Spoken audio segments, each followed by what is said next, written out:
say. What do you remember about the Institute? It's all pretty hazy from back then, but now and then I get glimpses. Life inside the Institute, they keep you isolated. A single test chamber was my whole world for years, and someone was always watching. Then one day you wake up on the other side, and that's it. They've cut you loose. Welcome to the brave new world, with such people in it. What's with the outfit? After I started the agency, it just seemed like the sort of thing a detective ought to wear. I got some old memories, pre-war. Faded to all heck of guys dressed like this, doing what I do, putting on the hat and trench coat, and I figured it'd let folks know I was serious about the whole thing.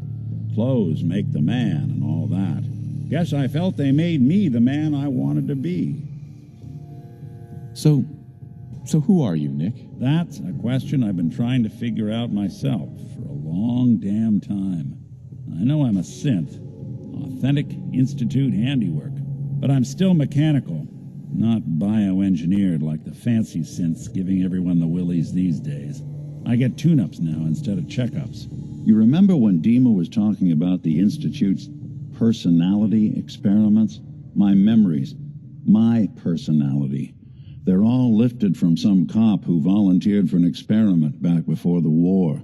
They scanned his brain and copied it onto the hardware that runs between my ears. Don't know why they chose to make a robot based on some pre-war cop instead of a math genius or a bioengineer. But hey, maybe that's why the Institute tossed me in the garbage instead of turning me into one of their people snatchers. Wait, the original Nick was from my time? Sure was.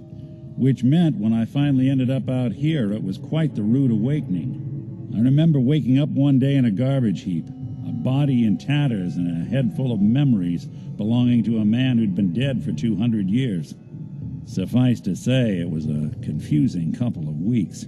Folks didn't really know much about synths back then, so when I finally ran into people, they mostly treated me with caution rather than hostility. But the kids, they weren't afraid. I think his name was Jim. The first person to actually speak to me after I got the boot from the Institute. My first human contact in this world. Grilled me for an hour. Once they'd seen I wasn't going to hurt anyone, the other folks in the neighborhood came out to ogle the mechanical man. It eventually turned into a pretty swell soiree. A local mechanic even gave me a once-over, free of charge. Those people, they treated me like a human being. I've been trying to return the favor ever since. It's a surprisingly rare trait out here sometimes. It's something I've noticed you got a fondness for. Part of the reason I've stuck around this long.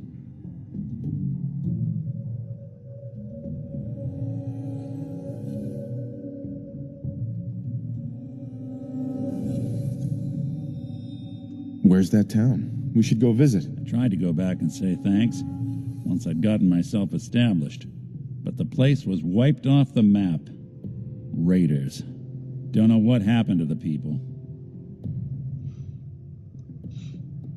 If you're good to people, they'll be good back. That's something I've always believed. Couldn't agree more. Well, I expect you're about as bored as can be listening to me rattle my skeletons. We should probably head out.